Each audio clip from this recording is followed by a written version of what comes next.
see. Okay, feel free to get started. All right. So question number one, if your client asks what the not self is, what do I say? I mean, this is a really good question. The not self, it's actually when we give authority to what we are not. And what that really means is when we're identifying with emotions that are not ours, identifying with stress and acting from there. It's always about that acting. Identifying fears that will hold us in jobs or relationships way beyond the expiry date because we have fear of survival. So it's anything that is not really part of what we are consistent in. So the next question is, if if the client asks how to be less not self, what would I say? Well, it's easy to say start with strategy and authority. But I have found that it's really more interesting to say that the quickest way to interrupt these not self behaviors is becoming aware of the patterns that are actually playing out. And one of the places that is really practical is to notice where we consistently blurt and volunteer ourselves to do things, often to feel safe or fit in or feel worthy or get rid of the stress. And it often is the consequence of doing that. We will experience, a cascade of regret, which is either, depending on our type, is frustration, it gets into anger or bitterness. So that's really important to really get aware of where do we trip ourselves up in order to see then what our strategy and authority is. And that's where our strategy and authority actually comes in. So instead of blurting out, we can actually catch ourselves and we can sleep on it, or we can check in with our sacral, or we can soundboard, or, any of the places that we have our authority become more clear when we are very aware of what our patterns are in the not self. And the last thing I would say is to also hold a lot of compassion for how to be less not self, because often we do it where we have, possibly trauma. And to interrupt them, we have to be really in our body. And somatic oriented practices really can help support being in our strategy and authority. So in short, somatic work, humor and grace, and being aware of our patterns of what we're not really helps be less not self. Now, the third question was, what are a few principles she might experiment with to shift into nine-centered consciousness? And I think that nine-centered consciousness was you really put it well in the podcast with Teresa when you said being instead of becoming. I mean, that's basically what the nine-centered consciousness is. And I think it's the easiest way to sort of keep track of it. It's the place where we are seeing what emerges from within, as far as we can be present in our bodies. But to be more specific, they can play with trusting instead of defending, admitting rather than blaming. So being aware of our own role in a certain situation, integrating rather than dissociating. And as you can see, that all these different things really need us to be present in our bodies in order to see what is emerging, in order to be instead of try to become. So that was number 3. And yeah, with the question about the distorted expressions of each of our channels, I've actually, I start out with what it is and then sort of try to show what it isn't. So starting with her channel, or her, I'm saying her, I have no idea, this person. It is a woman, by the way, just FYI. Oh, okay, because I kept on veering to the woman, but I have no idea. Yeah. So with her 4037, so the channel of community, this person has like the willpower to work for and support the community in return for love and friendship. Those are big themes in her life. But you know, with an open ajna and that hanging gate 11, this person could really feel married to an ideal and driven to do good. You know, that's her transference. We'll get to that later. But if this person doesn't wait to be invited in the community and it jumps in and sets out to work and does not receive love in return, it can become bitter about the lack of support and recognition. So that's really something, it's about that speed of jumping into support others without seeing if there's actually, you know, the right people to support them with. Now, moving on to another emotional channel, it's the 59-6. It's the channel of intimacy.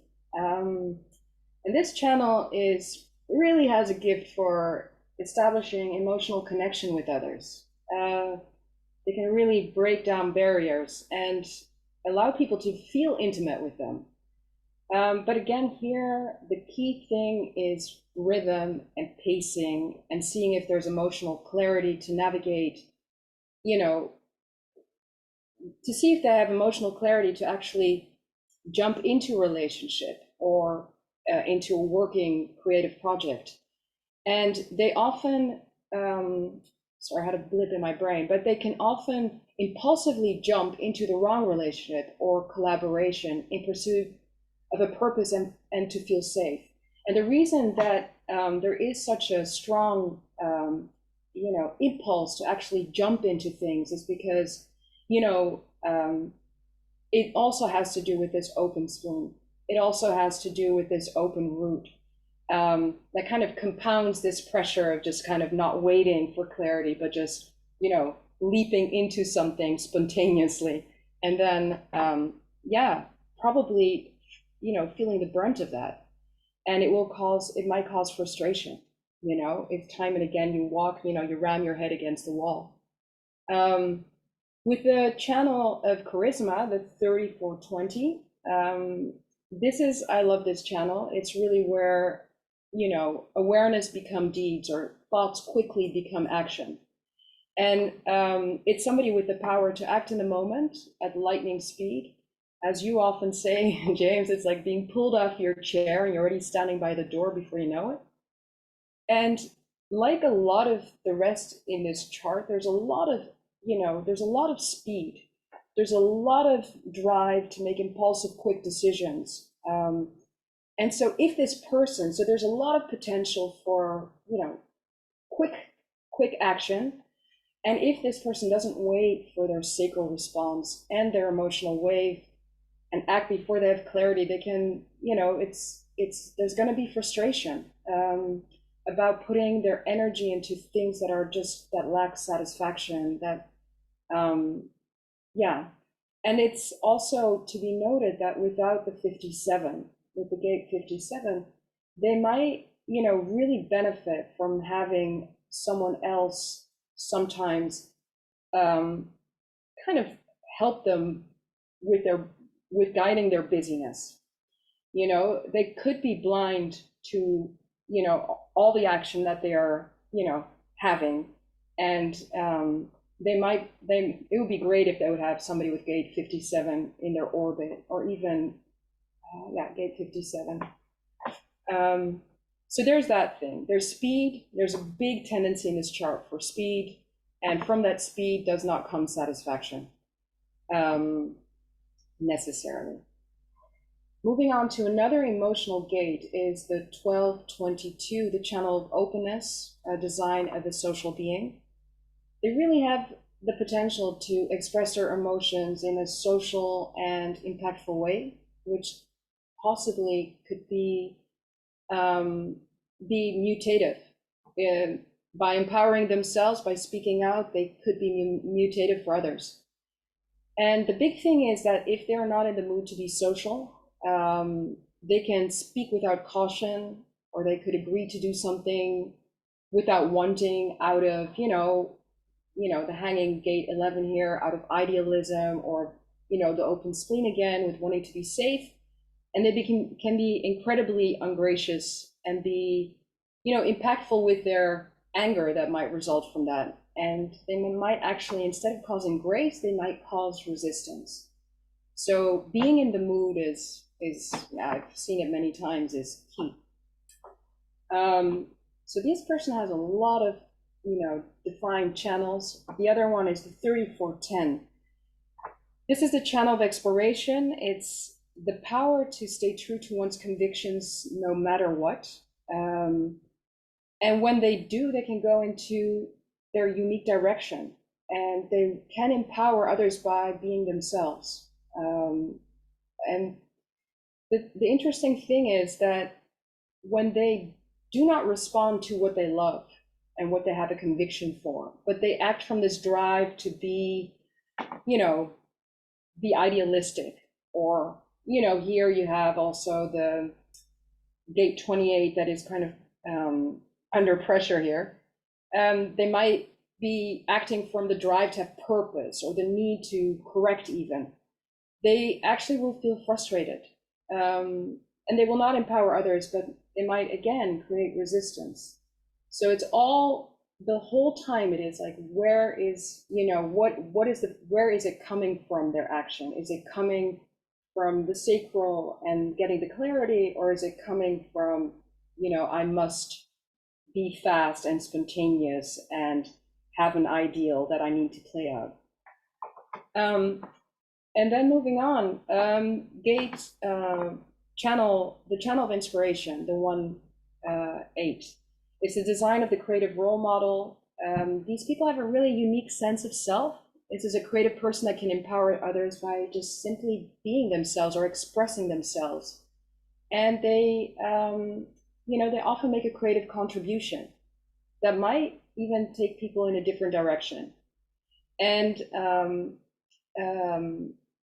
the thing here is, the thing where it can go sideways with the channel of inspiration is that because of the circuit that it's in, it's a knowing circuit, it might try to prove that it has something to offer or something to contribute. And that might just not be the case. So when they are under that pressure to prove them their own worth and their own creative self-expression, it might not land well.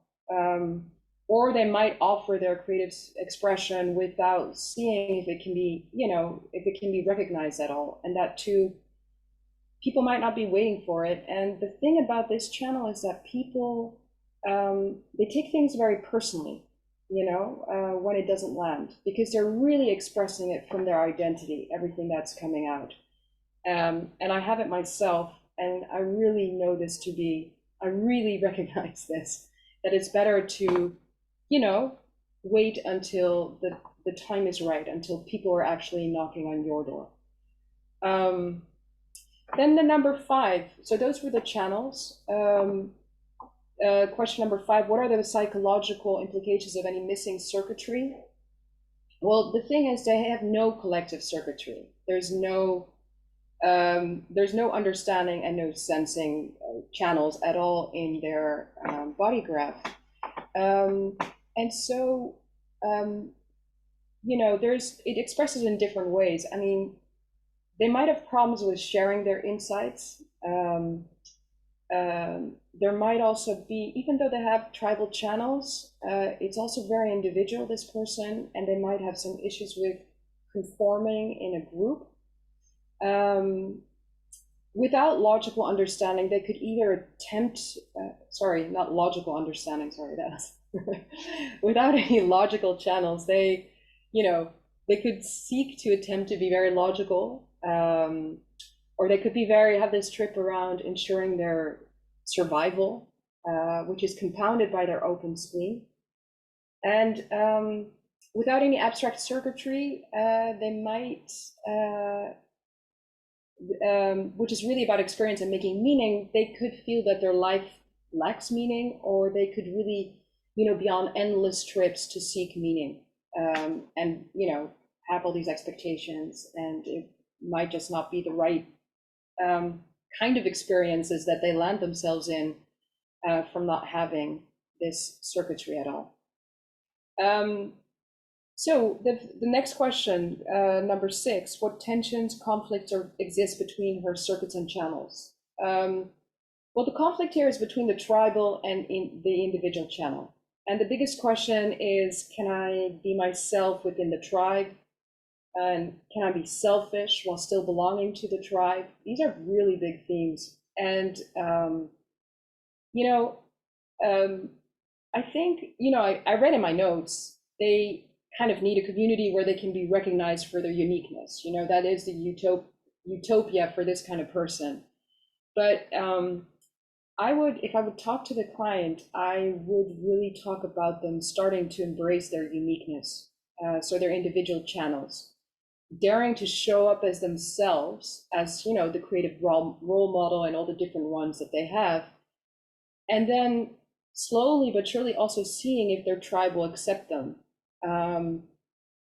Because when we are just hiding, a lot of these types might have the tendency, and I would suss that out, the tendency to sort of cover what is kind of offbeat, because it doesn't fit into the tribe.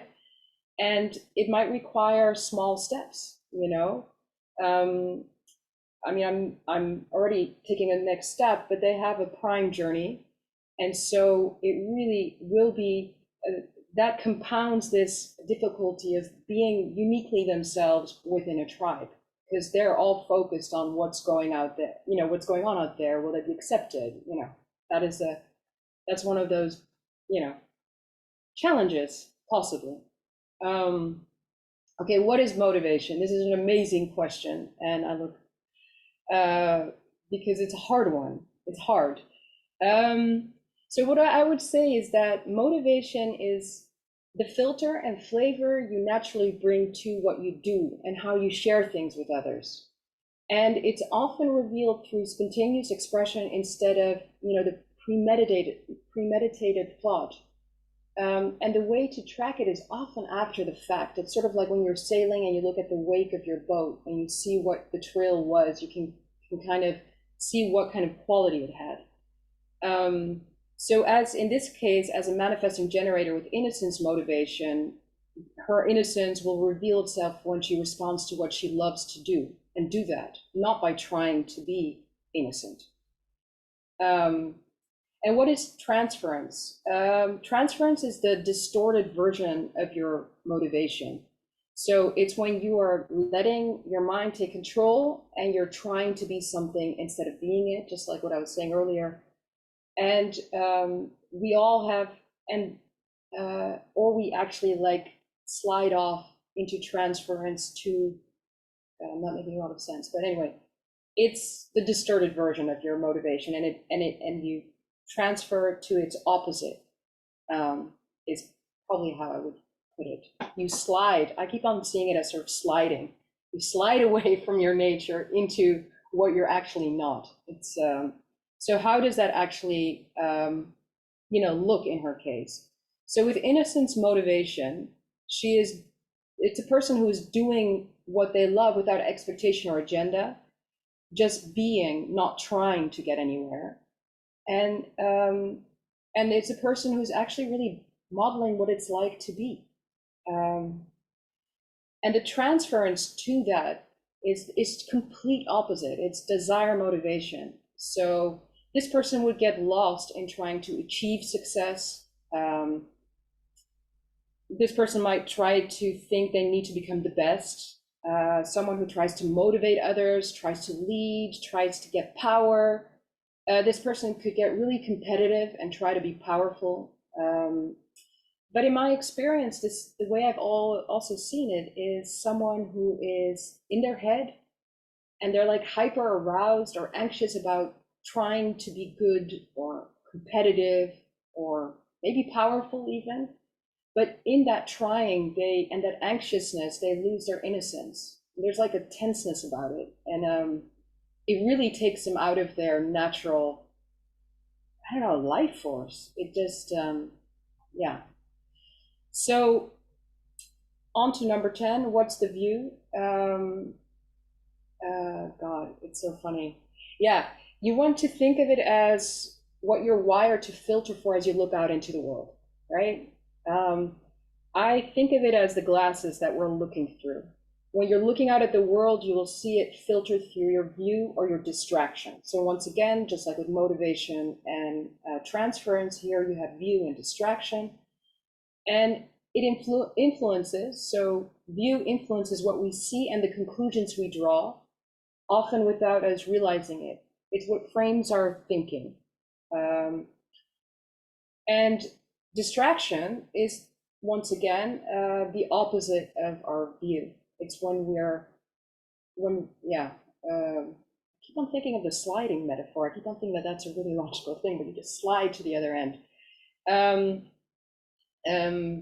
So it's like with transference, distraction is the distorted version of our view. So instead of looking through the rose-colored personal glasses, without agenda, no plan, you could see through glasses that zoom in, that zooms in a hyper-aroused power trip. You know, like you're looking out to see who's up, who's down, who has money, who's influential, and where you are along, where you are in that ranking.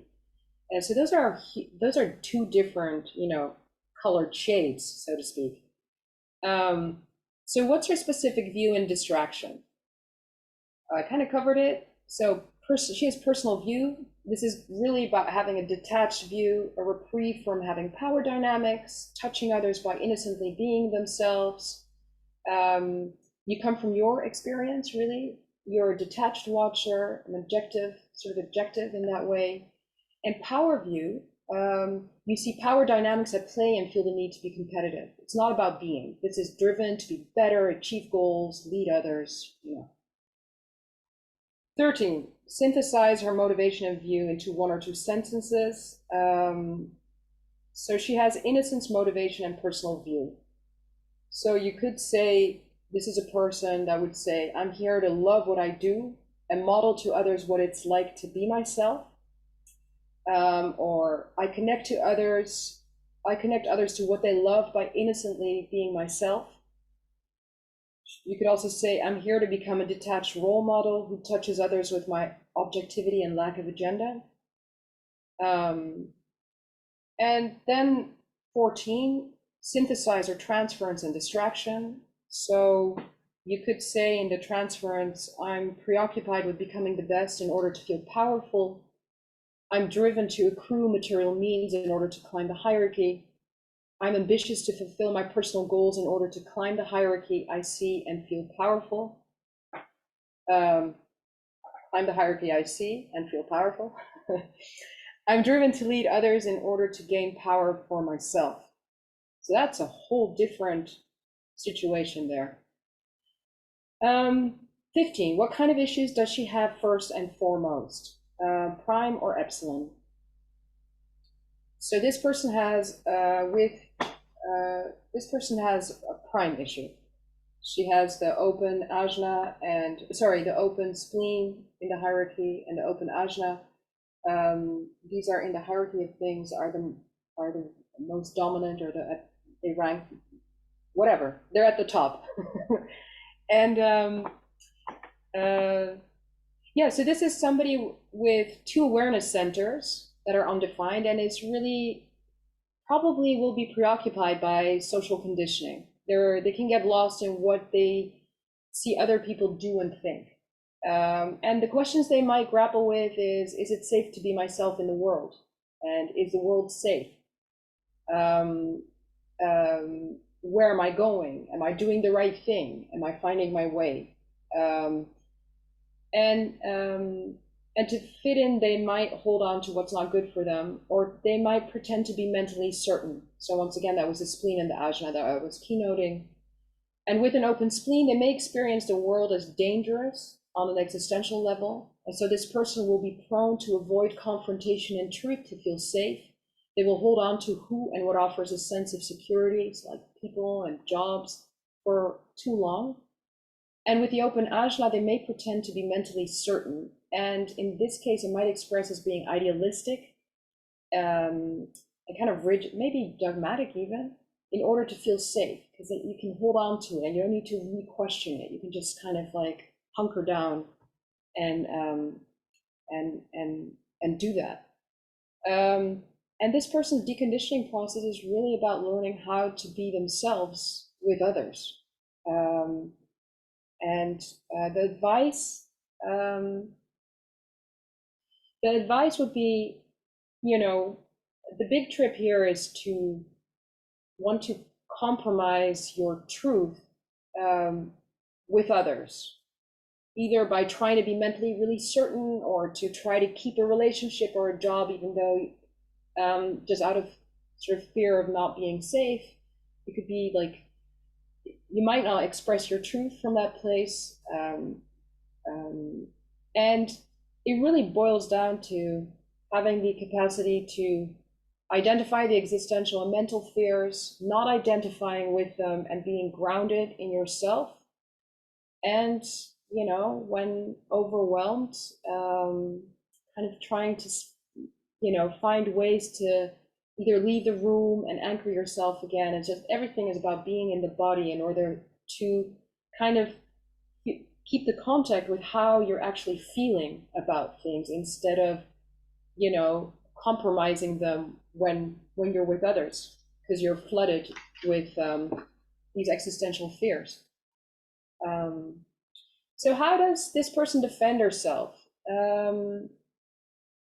With a 20, line 3, this person might have transformational challenges around what to express or take action on in the present moment.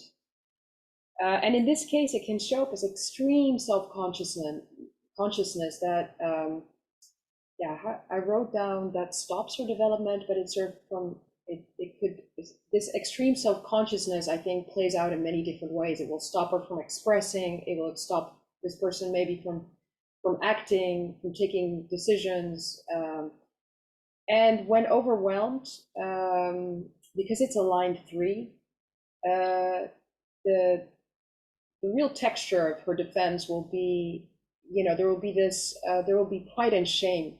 That'll be big themes. And the way she will defend herself will be by possibly being avoidant, and I love the word that you introduced, which is like the escape artist. That will be her way of coping. So when she feels triggered, in other words, she will cut people, she might cut people off, or she might even just literally leave, or just kind of, cut off the relationship and be out. And the antidote to this shame or this pride could be remembering to ask themselves, what did they learn instead of being ashamed? Like, what did they learn instead of what went wrong? And to focus really on being embodied, and to see if, when embodied, if humor and lightness can slip back in. And the mature expression is not succumbing to pessimism and shame, but to remember their resilience, to remember to look at what they learned, to laugh at mistakes and stick with things, and to see that they can stick with things, and kind of check if they, might be able to do so as long as it is correct. Because they might have had a tendency to not stick with things and to cut things off short before they were actually done with it.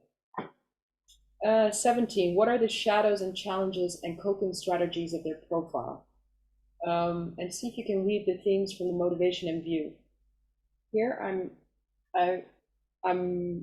let's see if the motivation and view will come into it. So second line people, they have a real knack for certain things. Like, they're naturals who are waiting to be called out, but they also are not very introspective, and they tend to have a lack of self-awareness, and they might have a developmental journey around seeing their role in a given situation. Instead of seeing what their role is, they can project out and blame the other. They can become defensive, and they need to be, it's a big thing. It's really painful. I have that as my defense mechanism, but they need to learn to be vulnerable and take responsibility for their actions after the fact. Like, just knowing that they are blind and accepting that, and like realizing that they have this blindness, that really will help them to kind of take responsibility for their actions. And what is also really important for them is, as they're waiting to be called out, that they allow to see who is to their taste, and who yeah, who is worth getting out of their hermit mode? Well, no, blah, blah, blah. Yeah.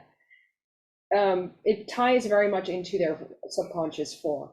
So with an unconscious 4 line, this is somebody who is a natural, and people will knock on their door and call out their talents, but not all the calls will be right. And for them, the 4 has these other attributes. Yes, it's social. Yes, it attracts people and it gets people to call them out, but there also is a really big fear of rejection that underlies their conscious 2.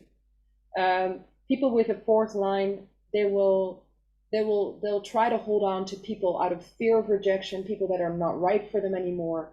They can also get caught in this thing of, sometimes becoming quite mean to the people that they haven't let go of in their network.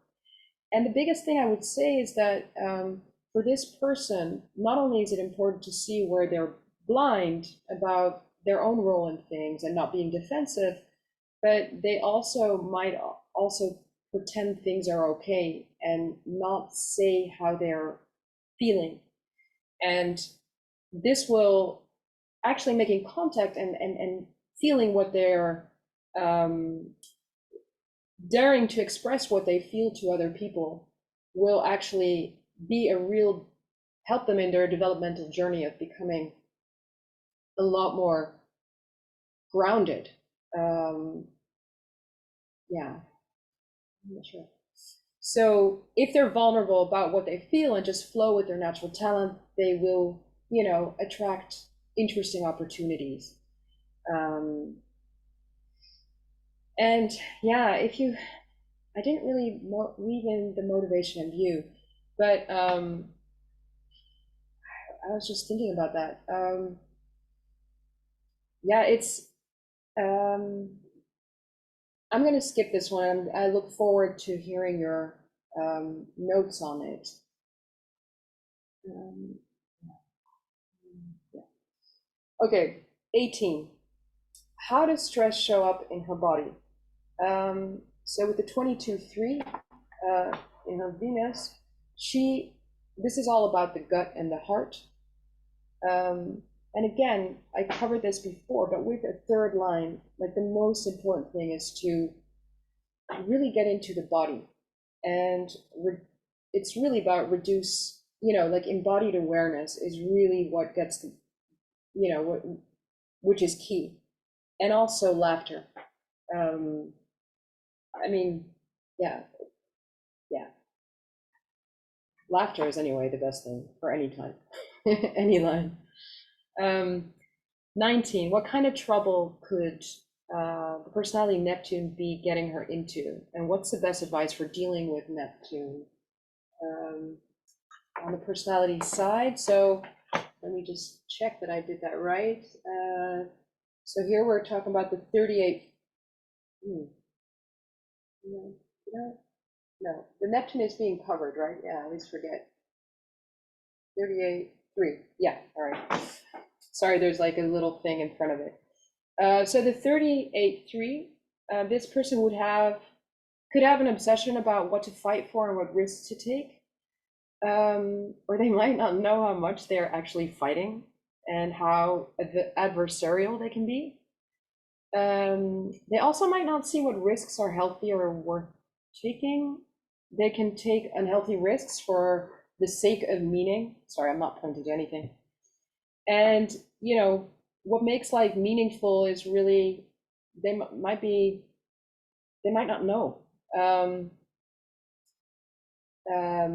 the wisdom is really here, knowing that she might not be clear about what to fight for and not be trying to correct that or chase meaning but be aware of how it shows up and be possibly also more aware of her, her fighting spirit that might come out because of it, and to start tracking it a little bit, but not doing anything with it, but just seeing what emerges.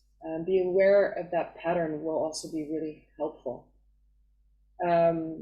and also relaxing to realize that it's really not, you really don't really know what it's all about. There's something funny to that.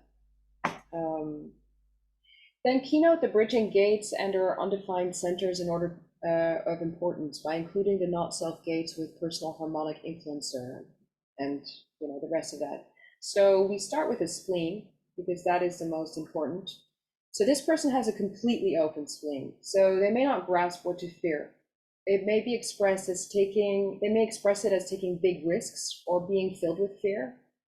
And with the pressure on the 28 to take risks, it could feel the desire to do dangerous things in order to feel powerful. So here I'm weaving in, the transference. And with the pressure on the 18, it also has a preoccupation with what to correct and may feel particularly driven to correct others in order to gain status, So, and you could say, if only I knew what to correct and which risks to take, then I would have no fear or know what to fear. Then moving on to the ajna. So it's an open ajna with gate 11, which is hanging, which is also part of the sun of our incarnation cross on the design side. So so with a dormant 11 in your ajna, she might be trying to be certain by identifying with ideas and ideals. She may be idealistic or even dogmatic in order to feel safe. If you can let go of being certain, then the 11 can just stimulate other people with different ideas that often start, with images. She'll have like images that could be really interesting to others also. I would feel, and this person could say, I would feel certain if only I had strong and unwavering ideals, then I would be a powerful role model. So again, here we have the keynote. The head, the complete open head, let me just see. Right. With a complete open head, there is this big idea of not knowing what problems are theirs to solve. And this will be, in her case, with the open root showing up and amplifying sort of her head. So I'm blanking out. It's the beta that is, in this case, latches on to the center that you have the least of. You have 2 primes, you have 1 epsilon. So the root will kind of, compound the head. So so this person could say, I do not know what is inspiring or interesting. I'm in a hurry to figure it out. There might be a pressure to know. And then if you just purely look at the root, this person has a problem with provoking others when stressed. If only I was better at provoking others, then I would know what to fight for and feel joyous. And so that is that. So question 21, speak to the wisdom potential of their open gates and centers. So for the spleen, when they're not identified with survival fears, they can be wise about other people's health and fears. They can sense it. They can be, I read somewhere that these are people that are good, in English word, they're good at diagnosis. They're not necessarily people that should be around sick people the whole time, but they're good at sensing where people are, ill. With the open ajna, when not concerned about being certain, they have a fluid way of being conceptual, and they might be wise about other people's ideas, like who has good concepts, who's like a good thinker. I would say it's who is inspirational, but that is the head.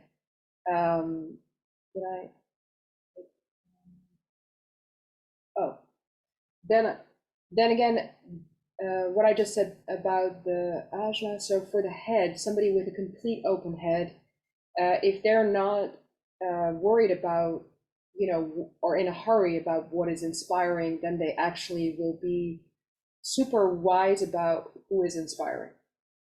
Let me see. And then with the root, I mean, with an open root, their wisdom potential will be really becoming wise about pressure, becoming wise about who is good with pressure and who is not, like who is in a hurry, who is not. They are people that could become wise about rhythms, pacing, and who has it and who doesn't. All right, energy. Let me just center myself again. Okay. Question 22. What might the distortion of her incarnation gates look like? And what might the 9-centered expression look like? So with gate 36.2, this is a sun sign. This is the gate of crisis. The line is called support. If you look at the line level, in the line companion, it says they're very good in bringing out crisis in other people, which is quite healing. But they're not introspective, and they may be blind about when to share their insights with others. They may even cause a crisis and even be cruel when they do not wait for emotional clarity. And they might even say, well, you needed to hear that. You have those people. I come with the truth. So what would be a more healthy way to do it is to understand that they have a blindness about when and what to share at times. That waiting for emotional clarity is key, so that their sharing may actually help mitigate a crisis instead of causing havoc. And then moving on to their Earth, which is 6.2. This is called Gorilla. So it's a gate of conflict and friction, and the line is called Guerilla. And this gate is all about emotionally bonding or not. This person could be prone to lunge into relationships blindly without waiting for clarity. This could mean haste in relationships or creative endeavors, with people. They may experience the hope and pain that goes all along with this. And so it can be quite a ride. And again, the 9-centered way of doing this, at least, and I'm not sure if that's what you're looking for, but it's really writing again out their emotional clarity to know who to bond with or what to bond with or not, instead of acting on this sort of, spontaneous lunging and leaping and this desire to feel safe, for example. On the design side, you have gate 11 on the sun side, and that's the gate, not the sun side, it's the sun sign. It's the gate of ideas and ideals. It's about war and peace. And this line, 11.4, is the gate of is the line of the teacher. This is the potential to really stimulate others with ideas and ideals. They can be really focused on transmitting their ideas in a stimulating way. But the problem here is the moment they try to actualize their own mental ideas, they can actually end up with a lot of frustration and crisis in their lives. They're not meant to put it into play. And what makes it worse is that, or what makes this harder, this 11.4, is that it's in an open center, so it's not consistent. So that also will play into the difficulty of having these ideals, and when activated, when in aura with other people, that define their ajna.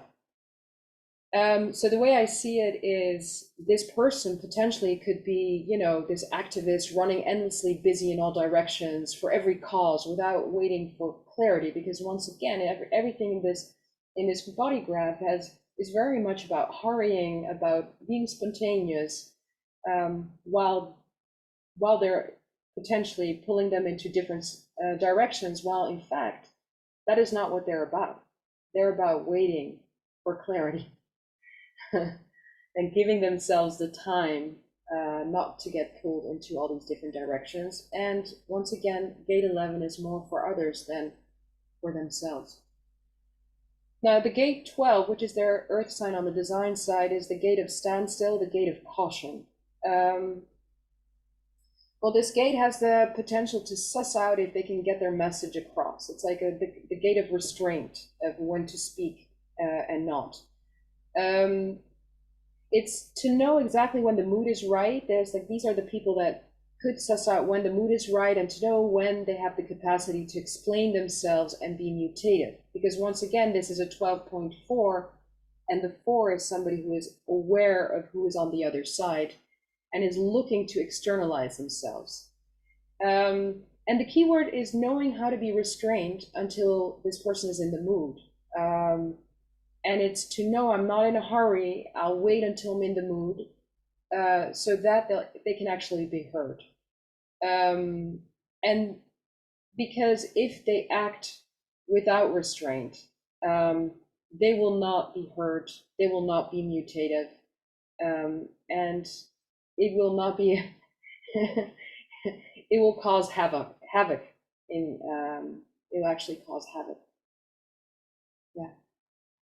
23, compose a short story about an area of life, whether relationships, career, purpose, about this person. With your design, with their design, one of the biggest consistent themes to watch out for is the speed with which they may tend to leap into work or relationships. And this is compounded by a few aspects in their design. So let's take relationships. With the sun in gate 36, this person is someone who is pulled to new experiences, to adventure, you may long to be intimate with another. So when you feel a clear positive response to someone, you may be prone to move pretty quickly to take the leap without waiting for your emotional wave to settle. And what is more, with your complete open spleen, you may be driven to be spontaneous and take risks and fight for something that at first feels so exciting. And relationships may even feel like conquests. Others may even perceive you as a Casanova. But as you move through your wave, the expectation you had about the other may not be met. And sometimes your romantic yearnings may in fact be more interesting than the relationship itself. And your feelings about the other may also be pretty fickle. I completely forgot to sort of keynote here, but fickle and romantic yearnings is this one. And there may be a tendency for you to break up the relationship, the fling, the one night stand quickly, which is, sorry, this is again the trigger. When triggered, when not feeling comfortable, you might just break the bond before it's time. So the developmental journey here is to slow down. You have a design in which, with the 59.6 channel of mating, you have a powerful channel with which you will touch many people deeply, and you can forge quick connections. And people might fall in love, and the key here is to really honor your sacral and then avoid acting spontaneous and in a heightened emotional state. That's usually how you can really sense it. To let the dust settle and see what emotional clarity emerges. And then the intimacy will be on your terms. So that's how I would say that. That's it. Bravo. Bravo, Caroline. Yeah. You rocked it. Really? Such a good job. You really rocked it. Yeah. I'm gonna take a moment and stop the recording, then we'll just talk privately, okay? Okay.